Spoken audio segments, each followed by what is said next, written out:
ने मुझे कहा भी तू कब तक लड़ता रहेगा, तू कब तक ये काम करेगा। तो मैंने कहा मम्मी वो लड़का मोहल्ले पर राज करना चाहता है, तो हम उसे राज नहीं करने देना चाहते, हम खुद करेंगे। यीशु से कह दे वो तुझे राज करवा देगा।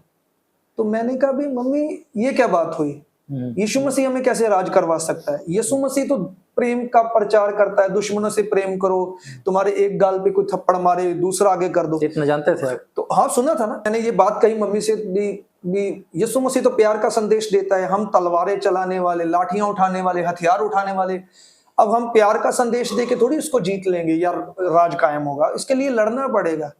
तो ऐसे नहीं होता। तो मम्मी की वो जो बात थी वो आज भी मुझे याद है।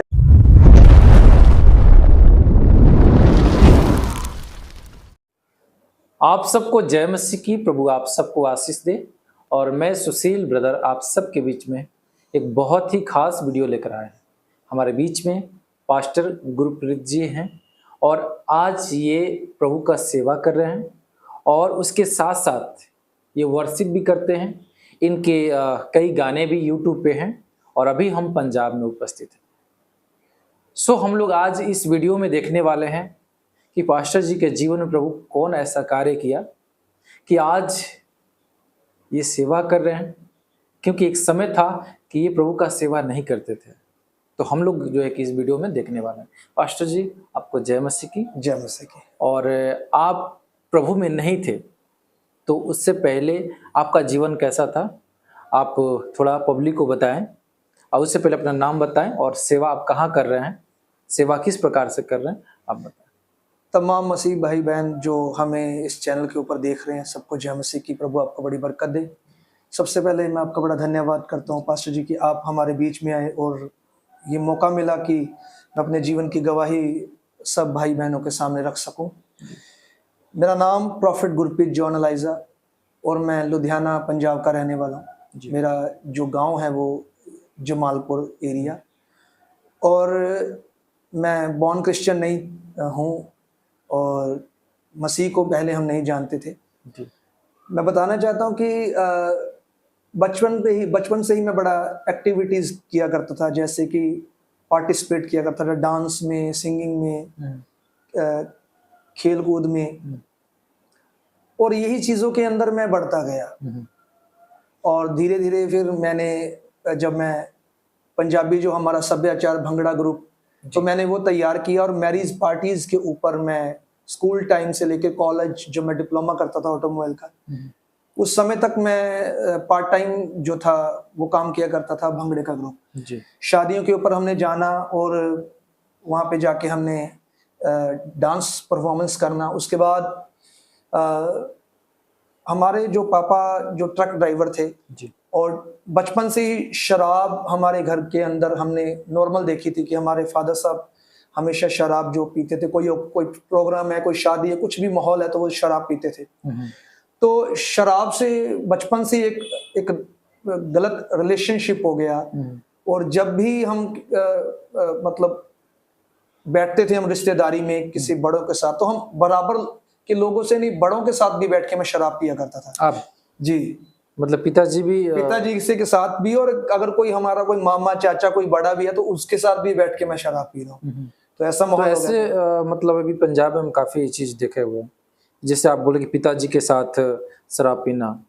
तो ऐसे बिहार यूपी में हम लोग देखते हैं कि एक पिताजी के सामने व बड़े भाई के सामने कोई नशा नहीं करता, लेकिन यहाँ पे हम इस बात को, जैसे अभी आपने बताया कि पिताजी के साथ भी बैठ के शराब पीना, तो क्या ऐसे नहीं लगता है कि थोड़ा शर्म की बात है ऐसे कुछ इधर का? देखिए क्या होता है कि ये माहौल बन जाता है एक परिवार के अंदर, तो कॉमन हो जाता है। हाँ, तो वो कॉमन हो गया वो चीज सारी, तो सब पीते हैं तो लगता भी नॉर्मल है।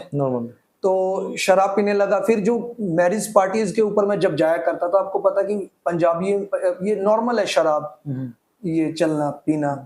तो वो भंगड़े ग्रुप के ऊपर हम जब जाते थे तो आफ्टर मैरिज जब हमें मौका मिलता था हम शराब पिया करते थे।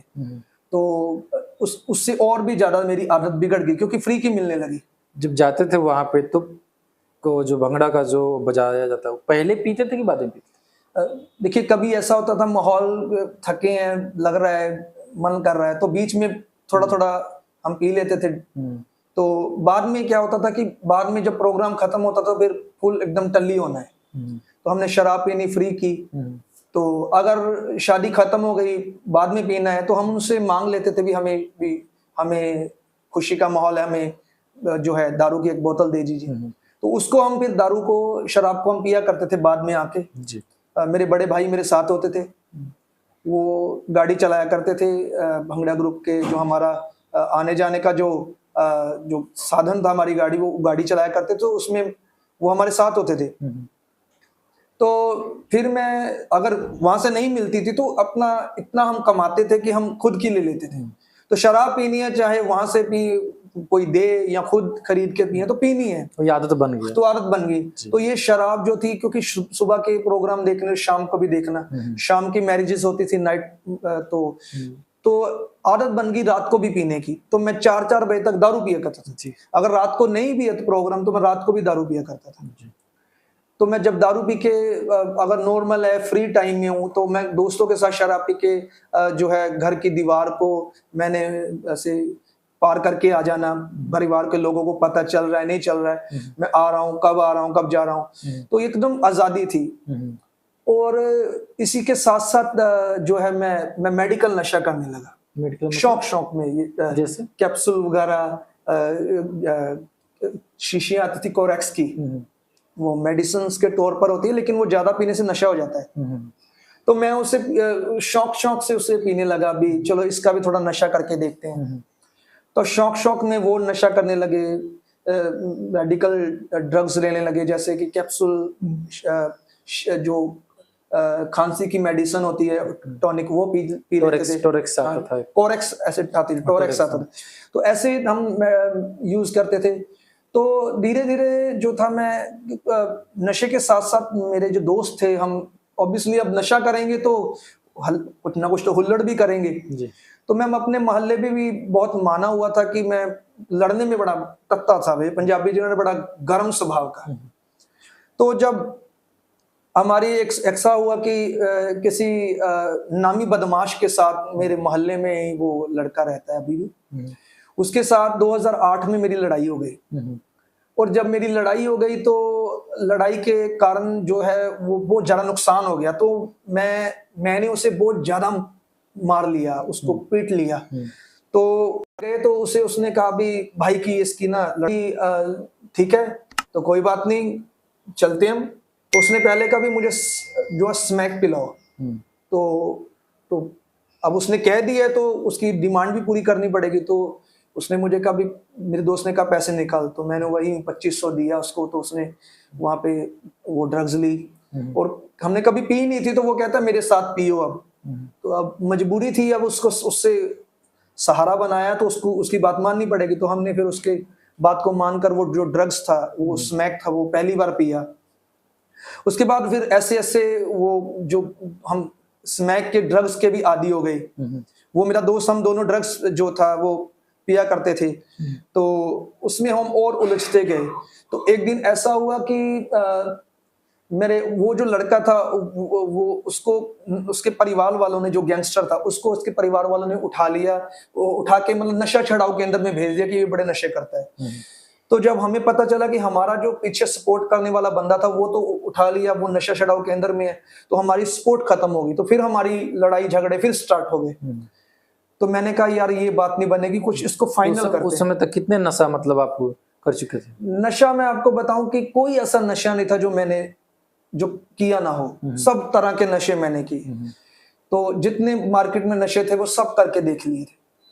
तो बस इसमें उलझते जा रहे थे हम धीरे धीरे। तो एक दिन ऐसा हुआ, मेरे दोस्त ने कहा यार चल हम उससे भी बड़े किसी बंदे के पास चलते हैं। तो वो एक बार किसी कहीं जगह पर ले गया, जैसे वास्तव फिल्म में आप देखते हो कि संजय दत्त को वो ले जाता है कहीं पे, तो उसका दोस्त ऐसे ही वो मुझे ऐसे बड़े बंदे के पास ले गया। वो 3 लोग बैठे हुए थे, वो काफी पावरफुल थे। तो उनके बीच एक बंदे को उसने अपनी तरफ से विश किया, उससे बुलाया और कहा कि, उसने कहा कैसे आया है भाई? तो उसने कहा ये मेरा भाई है, इसकी लड़ाई हो गई है। तो जिसके साथ लड़ाई हो गई है वो बंदा थोड़ा गैंगस्टर टाइप है, तो आप इसकी थोड़ी मदद करें। तो उसने कहा भी क्या करें? तो कहता है धमका देते हैं उसको, क्या बात है, लड़के भेज के उसको धमका देते हैं, हम पावरफुल लोग हैं। तो वो लड़का कहता भी ये धमकाने से नहीं डरते। तो उसने कहा फिर क्या करना है? तो फिर उसने कहा चलो ठीक है, फिर गोली चला देते हैं उसके सामने, वो भाग जाएगा। तो मेरे भाई मेरे साथ थे, बड़े भाई, तो उन्होंने कहा भी नहीं, वो गोली से भी नहीं डरता। तो उन्होंने आगे से कहा भी कितना बड़ा बदमाश है भाई, वो मौत से नहीं डरता। तो मेरे भाई ने मैंने आगे से कहा भी वो उसके माँ बाप नहीं है, तो वो अकेला ही है, किसी परिवार के सदस्य ने उसे पाला है, तो उसका शौक है मैं बदमाश बनूं, मैं लोगों को ऐसे दबा के रखूं। ऐसे से भी शौक होता है? हाँ, शौक होते हैं लोगों के, उसका अलग सा शौक था कि मैं बड़ा बदमाश बनूं। तो मम्मी ने मुझे कहा भी तू कब तक लड़ता रहेगा, तू कब तक ये काम करेगा? तो मैंने कहा मम्मी वो लड़का मोहल्ले पर राज करना चाहता है, तो हम उसे राज नहीं करने देना चाहते, हम खुद करेंगे। तो उन दिनों में मैं भी मम्मी के साथ कभी कभी चर्च जाया करता था। तो मम्मी ने मुझे कहा तू यीशु से कह दे, वो तुझे राज करवा देगा। तो मैंने कहा भी मम्मी ये क्या बात हुई, यीशु मसीह हमें कैसे राज करवा सकता है? यीशु मसीह तो प्रेम का प्रचार करता है, दुश्मनों से प्रेम करो, तुम्हारे एक गाल पे कोई थप्पड़ मारे दूसरा आगे कर दो। इतना जानते थे? तो हाँ, सुना था ना। तो चर्च में कभी कभी जाते थे। तो मैंने कभी, क्योंकि देखिए हम भी चाहते थे कि हमारा कोई इलाज हो जाए, हम ना फंसे। तो ऐसा भी हम जब मैंने ये बात कही मम्मी से भी यीशु मसीह तो प्यार का संदेश देता है, हम तलवारें चलाने वाले, लाठियां उठाने वाले, हथियार उठाने वाले, अब हम प्यार का संदेश दे के थोड़ी उसको जीत लेंगे या राज कायम होगा, इसके लिए लड़ना पड़ेगा। तो ऐसे नहीं होता। तो मम्मी की वो जो बात थी वो आज भी मुझे याद है भी, वो एक शब्द ही था, वो आज मुझे लगता है कि पूरी लाइफ चेंज कर गया जी। फिर वो ऐसा हुआ कि थोड़े समय बाद मेरी शादी 2010 में मेरी मैरिज कर दी गई कि ये लड़ता बहुत है, इसकी शादी कर दो, ये सुधर जाएगा। तो मैं भी सुधरना चाहता था, क्योंकि 2008 से लड़ाई हुई है, 7-8 में तो मैं भी बड़ा स्ट्रगल कर चुका था नशे में, लाइफ डिस्ट्रॉय हो चुकी, कोई काम काज नहीं है, कोई फ्यूचर नहीं है। तो लग रहा था भी यार ये अंधेरे में जा रहा हूँ, दलदल में फंसता जा रहा हूँ। तो फिर धीरे धीरे क्या हुआ कि मेरी शादी हो गई, मैं चर्च जाता था, मैं धीरे धीरे बस प्रार्थना करवाने के लिए, केस भी चल रहा है साथ में। धीरे धीरे तो चर्च में जाने लगे? हाँ, धीरे धीरे चर्च जाने लगा। तो मैं जब चर्च में जाता था तो मुझे वचन सुनने को मिलता था, दुश्मनों से प्रेम करो, सताने वाले को। तो मैं कुछ ना कुछ, देखिए एक कहावत है कि जो कुएं की रस्सी होती है ना, तो कुएं के अगल बगल बड़े बड़े पत्थर लगे होते हैं, गोल गोल, बड़े सख्त होते हैं। तो कहावत है कि जो रस्सी है वो पत्थर पर निशान छोड़ देती है। तो फिर तो प्रभु का वचन हथौड़ा है ना, तो वो तो चूर चूर कर देगा। तो वचन मेरे हृदय को चूर चूर करता था। कहीं ना कहीं मुझे लगता था कि मैं पाप में हूँ, मैं गलतियां कर रहा हूँ, ये गुनाह है। महसूस होने लगा, गिल्टी फील होने लगी। तो अपने पापों पर शर्म आने लगी कि मैं जो गलत कर रहा हूँ, नहीं ये नहीं करना चाहिए। तो धीरे धीरे मैं अपने मोहल्ले में, मैं तकरीबन 2013 में मैंने बपतिस्म ले लिया। मैं अपने मोहल्ले में जिन लोगों के साथ मैं बैठा उठा करता था, मेरे दोस्त थे जो मेरी साइड के थे, मैं उनसे बातें किया करता था। तो वो उनसे बातें करते हुए मैंने उन्हें कहा लड़ना नहीं चाहिए, लड़ना गलत बात है, नशे नहीं करने चाहिए, ये नशे करना गलत बात है, आपने बोलना। तो मैं लोगों को ऐसे प्रीच करने लगा धीरे धीरे प्रभु का वचन। वो कहते थे भी पागल हो गए, ये मेंटली अपसेट हो गया है, ये पागल हो गया ये एकदम से। क्योंकि कोई त्योहार हो, कोई समा हो, कुछ भी हो, शराब पिए तो लड़ना तो बस अंदर भरा है। कोई बस आप साल में कह दो भी कोई ना कोई हूल हल्ला हमने करना ही करना है। तो मैं मोहल्ले में मशहूर था, अखबार में हमारी फोटोज आई, वो अभी मेरे पास मिस हो गई कहीं। तो उसमें हमारी फोटोज आई लड़ाई की, सिर फटे हुए हैं, खून लहू लुहान। तो कुछ ना कुछ ऐसा चलता था मेरी लाइफ में। तो 2013 में ऐसा हुआ कि जब मेरा बपतिस्मा हुआ, मैं पास्टर सलीम खान, जो पास्टर सलीम खान है, पास्टर शालोम फेलोशिप चर्च है उनकी, तो मेरे एक दोस्त ने उनकी चर्च में, पहले मैं किसी और चर्च में जाता था, तो मेरे दोस्त ने वहां पे सजेशन किया कि वहां पे चर्च में आ। तो वहां पे मैंने प्रभु में था, प्रार्थना करवाता था, लेकिन लाइफ में चेंज नहीं था। तो मैं जब पास्टर सलीम खान की चर्च में गया तो एक आत्मिक बेस, मेरा जो नींव थी वो मजबूत हो गई। तो फिर मैंने बपतिस्मा लिया। एक बार वही लड़का, उसकी भी शादी हो गई, माहौल ऐसे ठंडा होता गया, मम्मी की प्रार्थनाएं, पास्टर्स की प्रार्थनाएं, वो धीरे धीरे वो भी बंदा ठंडा होता गया, मैं भी ठंडा होता गया। लड़ाई जो थी वो थमती गई, केस चल रहा है। 2011 में आके वो मेरा केस खत्म हो गया। तो मैं तौबा कर गया, अभी आज के बाद मैं कभी लड़ाई नहीं करूंगा, इन चक्करों में नहीं पड़ूंगा, क्योंकि केस के अंदर भाई को जाना पड़ रहा है, कई बार ऐसा हुआ है। तो फिर उसके बाद जो है 2013 में वो लड़का ना एक दिन ऑटो लेके जा रहा है, उसका ऑटो पंचर हो गया था, वो तो धक्का लगा के लेके जा रहा था ऑटो रिक्शा, तो वो भी कामकाज में चला गया था, तो ऑटो रिक्शा लेके जा रहा है धक्का लगा के, तो मैं अपने जो हमारे बाहर जो गार्डन है, हमारी जगह है, वहां पे मैं घूम रहा था, शाम का आई थिंक ये शाम के समय का टाइम था। तो वो जब लड़का जा रहा है तो मुझे एकदम से प्रभु की आवाज आई, जा उसकी सहायता कर, उसके ऑटो को धक्का लगा। तो मेरे अंदर से मैंने इसे सीधा कहा, प्रभु वो तो परमेश्वर, वो तो मेरा दुश्मन है, मैं अपने दुश्मन की जाके सहायता करूं? तो यीशु मसीह ने, जैसे प्रभु ने मुझसे बात की, उसने कहा अपने दुश्मनों से प्रेम कर। तो मैं बड़ा हैरान हूँ, अभी मेरी बॉडी के ऊपर वो सामर्थ्य महसूस हो रही है मुझे। तो मैंने कहा ठीक है, तो अब प्रभु की बात तो माननी है।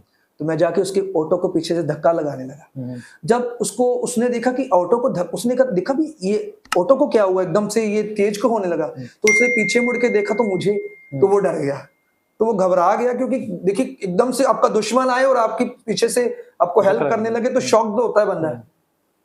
मैंने उसके ऑटो को धक्का लगाया तो वो कहता है, भाई साहब ऑटो जो पंचर है।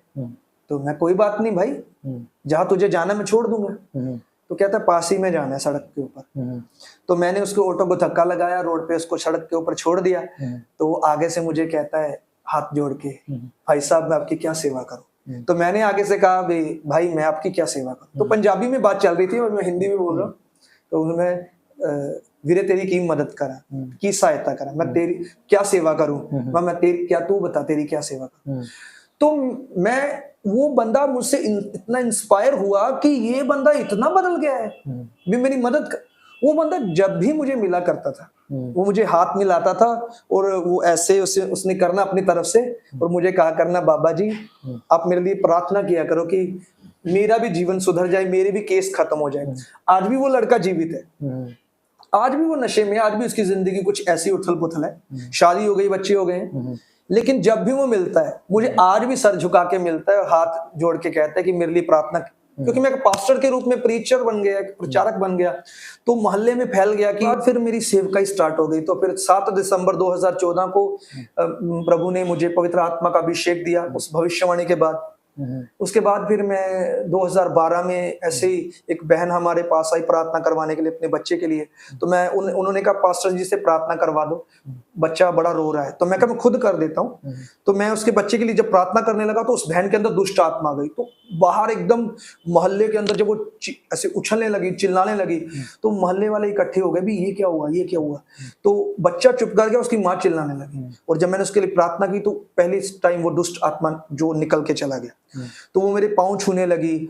उसने मुझे कहा कि एक कुछ समय पहले जब आप प्रचार करते तो मैं कहती थी कि पागल है, ये पागल बंदा है, ऐसे यीशु का प्रचार करता रहता है। कहती पागल आप नहीं हो, पागल हम हैं। आज मैं तुझसे प्रार्थना करवानी आई हूँ और आज तेरे द्वारा मैं चंगी हो गई हूँ, क्योंकि 15-20 दिन से ये दुष्ट आत्मा मुझे तंग करती है। और जब से ये दुष्ट आत्मा मेरे ऊपर आई है, मैं जब मेरे ऊपर हावी होती है, मैं परिवार के लोगों को उठा उठा कर फेंकती हूँ, पटक पटक कर मारती हूँ। और तुम्हारे सामने आते ही प्रार्थना हुई तो उसी घड़ी वो बहन चंगी हो गई। तो वो पहला जो चमत्कार 2014 में 12 दिसंबर को हुआ, 5 दिन बाद ही। उसके बाद फिर मिरेकल स्टार्ट होने लगे। मैं प्रार्थना करता था, लोग चंगे होने लगे, मैं वचन देने लगा। फिर 2015 में मैं बाइबल कॉलेज चला गया। फिर थोड़ा समय मैंने बाइबल स्टडी की। फिर मैंने प्रभु में बड़ा समय बिताया और फिर बाइबल का ज्ञान जो है वो समझता गया, टीचिंग लेता गया, खुदा के दासों को सुना। तो आज मैं खुदा के दास के रूप में जमालपुर में सेवकाई कर रहा हूँ। चलिए, बहुत अच्छा सेवा कर रहे हैं आप। और कई गवाहियाँ प्रभु आपके जीवन में, जो पास्टर के द्वारा जो भविष्यवाणियाँ वो पूरा हो गई जी। तो अब समझ में आ रहा है कि लाइफ क्या होता है। सच में बाइबल में लिखा कि सत्य को जानो, सत्य तुम्हें स्वतंत्र करेगा। जब तक सत्य को नहीं जानता था तो भ्रम के जाल के अंदर था, और जब सत्य को जाना तो वो बहेलियों के जाल से बाहर आ गए। तो बाइबल तो अभी भी कई लोग जो है कि नशा में, जिस प्रकार से आज पंजाब में देख रहे हैं, किसी को मोबाइल छीन लेना, किसी को मार देना, ये आम बात मुझे लग रहा है कि पंजाब में है। जी जी। तो उन लोगों को क्या संदेश देना चाहेंगे आप? 2 लाइन में आप बताएं। देखिए, मैं ये नहीं कहता कि केवल पंजाब में नशा है, बल्कि पूरी दुनिया में नशा है। अब नशा अमेरिका में भी है, वहाँ पे बहुत ड्रग्स है, वहाँ पे लेकिन पंजाब जो है वो अभी मेन स्ट्रीम न्यूज़ में ज़्यादा चलता है कि उसके अंदर, पंजाब के अंदर बड़ा नशा है।